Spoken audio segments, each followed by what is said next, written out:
तुरही के फरिश्ते हजरत इसराफिल अलैहिस्सलाम से मिलिए। हजरत इसराफिल अलैहिस्सलाम इस्लाम धर्म में सबसे इज्जतदार फरिश्तों में से एक हैं। उनको कयामत के दिन का ऐलान करना है। वो अल्लाह के हुक्म का इंतजार कर रहे हैं। मुसलमान मानते हैं कि हजरत इसराफिल अलैहिस्सलाम एक बार तुरही फूंक चुके हैं। इस पहली फूंक से दुनिया की हर चीज खत्म हो गई थी। हजरत इसराफिल अलैहिस्सलाम दूसरी फूंक का इंतजार कर रहे हैं। ये दूसरी फूंक सभी लोगों को दोबारा जिंदा करेगी। ये कहानी हमें नेक जिंदगी जीने की याद दिलाती है। किस्मत की आवाज।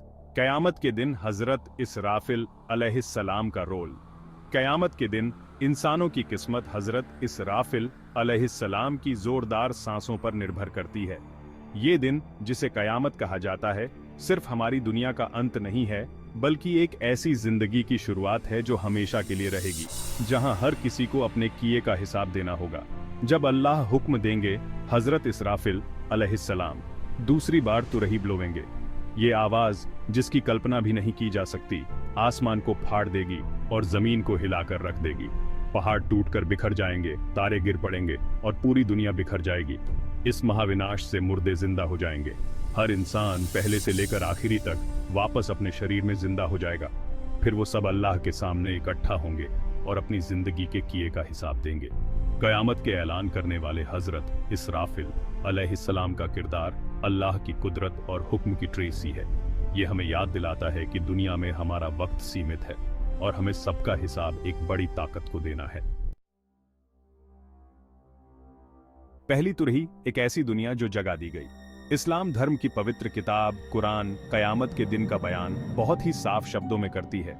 हजरत इसराफिल अलैहिस्सलाम ने जब पहली बार तुरही बुलवाई थी, तो उससे पहली जिंदगी खत्म हो गई थी और पूरी दुनिया सन्नाटे में डूब गई थी। इस पहली फूंक ने हर उस चीज को खत्म कर दिया था जिसे हम जानते हैं। सूरज बुझ गया, तारे आसमान में बिखर गए और जमीन थम गई। ये पूरी तरह से विनाश था, जो जिंदगी के हर निशान को ऐसे मिटा गया जैसे वो कभी थे ही नहीं। लेकिन ये अंत एक नए दौर की शुरुआत थी। ये दौर एक तरह से ठेवरयाव का है, जहां रूहें आखिरी बुलावे का इंतजार कर रही हैं। ये मौत और कयामत के बीच का वक्त है, एक ठेवरयाव, उससे पहले कि इंसाफ का खेल शुरू हो। ये पहली तुरही अल्लाह की दुनिया पर पूरी सत्ता की याद दिलाती है। ये हमें बताती है कि हमारी दुनिया फानी है और असली जिंदगी इस दुनिया के बाहर है। दूसरी तुरही, खात्मा और अल्लाह की तरफ रिटर्न। हजरत इसराफिल अलैहिस्सलाम की तुरही की दूसरी फूंक पहली से ज़्रिमिंडरा भयानक होगी। यह कयामत की ट्रेसी होगी, एक ऐसा पल जो अकल्पनीय और विस्मयकारी होगा। इस आवाज को सुनते ही मुर्दे अपनी कब्रों से उठ जाएंगे। वो अपने शरीर में वापस जिंदा हो जाएंगे। उनकी रूहें उनके शरीर में वापस आ जाएंगी। पूरी धरती पर अरबों खरबों लोग होंगे जो अपने बनाने वाले के सामने पेश होने के लिए जिंदा किए गए होंगे। इस घटना के साथ भयानक उथल पुथल होगी। आसमान फट जाएगा और फरिश्ते आसमान से डिसेंड। जमीन जोर जोर से हिलेंगी और हवा में भी अल्लाह की कुदरत का एहसास होगा। दूसरी तुरही कयामत के दिन की शुरुआत की ट्रेसी है, जहां हर किसी को अपने किए का हिसाब देना होगा। ये बहुत ज़्रिमिंडरा इंपॉर्टेंटियत वाला पल होगा, जो अल्लाह के इंसाफ और कुदरत को शो। भाग 5, क़यामत की निशानियां, क़यामत के दिन के आसार। इस्लाम धर्म में कुछ निशानियों का जिक्र है जो इस दिन से पहले जरूर दिखाई देंगी। ये निशानियां इंसानों के लिए चेतावनी है कि वो अल्लाह की तरफ वापस आ जाएं। कुछ बड़ी निशानियों में शामिल हैं इमाम महदी का आना, हजरत ईसा अलैहिस्सलाम का वापस आना और याजूज और माजूज का ज़हूर। ये निशानियां डराने के लिए नहीं हैं, बल्कि इंसानों को जगाने के लिए हैं। हमें होशियारी और मकसद के साथ जिंदगी जीनी चाहिए। भाग 6, नैतिक पतन, अल्लाह के रास्ते से भटकी हुई वर्ल्ड। कयामत की सबसे बड़ी ट्रेसियों में से एक है नैतिक पतन, जो पूरी इंसानियत को अपनी चपेट में ले लेगा।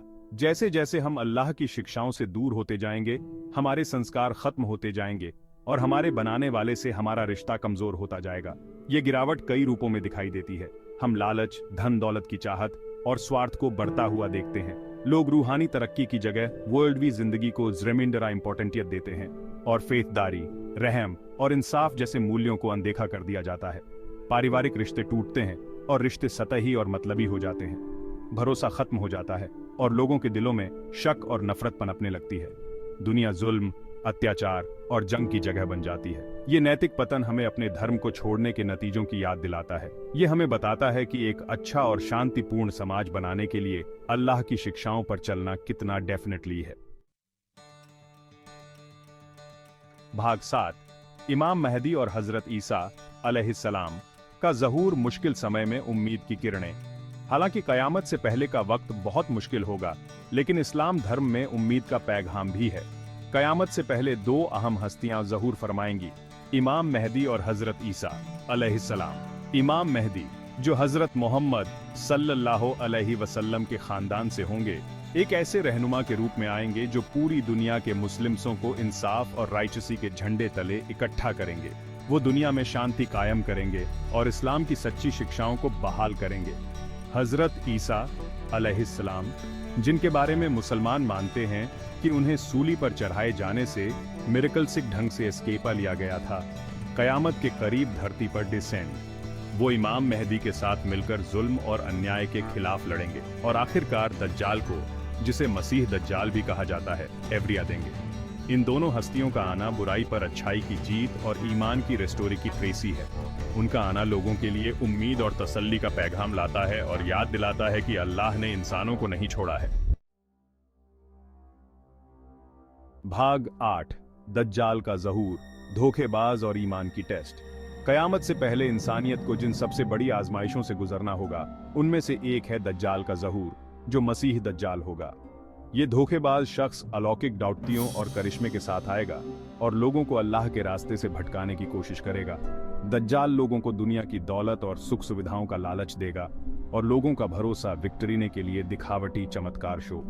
वो लोगों के दिलों में शक और फूट पैदा करेगा, लोगों को एक दूसरे के खिलाफ भड़काएगा और दूर दूर तक अपना इन्फ्लुएंस स्प्रेड। ये दौर तमाम मोमिनों के लिए ईमान की परीक्षा का दौर होगा।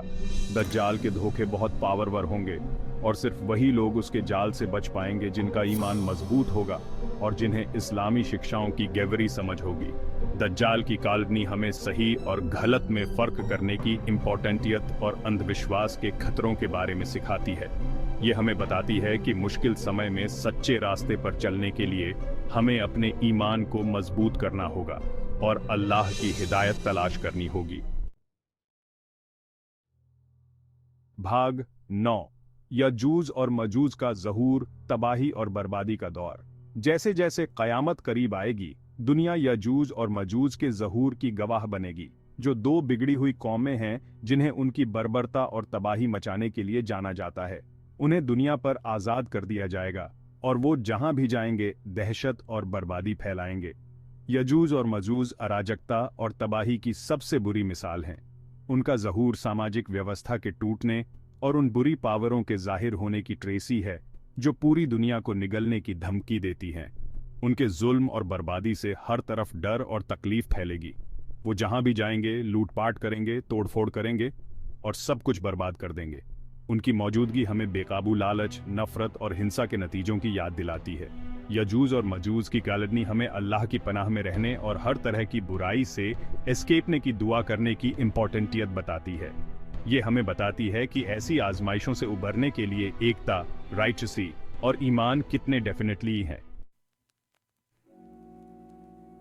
भाग 10, आखिरी तुरही, कयामत और इंसाफ का दिन। इन तमाम उथल पुथल भरी इवेंटों के बाद हजरत इसराफिल अलैहिस्सलाम अल्लाह के हुक्म पर तीसरी और आखिरी बार तुरही ब्लोएंगे। ये कयामत के खात्मे और इंसाफ के दिन की शुरुआत की ट्रेसी होगी। इस दिन पूरी इंसानियत को अल्लाह के सामने इकट्ठा किया जाएगा। हर शख्स पहले इंसान से लेकर आखिरी इंसान तक बराबर खड़ा होगा, अपनी वर्ल्डवी दौलत और हैसियत से अलग। बस एक चीज मायने रखेगी, वो हैं उनके अच्छे और बुरे कर्म। एक बहुत बड़ा तराजू लगाया जाएगा और हर किसी के डीड्सों को तौला जाएगा। जिनके अच्छे कर्म उनके बुरे डीड्सों से ज़रिमिंदरा होंगे, उन्हें जन्नत में जगह मिलेगी, जो हमेशा की खुशी और इनाम की जगह है। जिनके बुरे कर्म उनके अच्छे डीड्सों से ज़रिमिंदरा होंगे, उन्हें जहन्नुम की आग में सजा दी जाएगी, जो हमेशा की सजा और तकलीफ की जगह है। इंसाफ का दिन अल्लाह के बेनज़ीर इंसाफ का सबसे बड़ा नमूना होगा, जहां हर किसी को अपने किए का हिसाब देना होगा। भाग 11, आखिर से सीख, अपने मकसद और आखिरत पर गौर करना। हजरत इसराफिल अलैहिस्सलाम और कयामत की घटनाओं की कहानी पूरी इंसानियत के लिए बहुत बड़ा सबक है। ये हमें याद दिलाती है कि दुनिया में हमारा वक्त सीमित है और हमें अपने किए का हिसाब एक बड़ी ताकत को देना है। हमें नेक जिंदगी जीने की कोशिश करनी चाहिए, अल्लाह और इंसानियत के लिए अपनी जिम्मेदारियां पूरी करनी चाहिए। कयामत सिर्फ एक अंत नहीं है, बल्कि एक नई शुरुआत भी है। ये हमें एक ऐसी जिंदगी में ले जाती है जो हमेशा के लिए रहेगी, जहां हमें अपनी इस जिंदगी के किए का फल मिलेगा।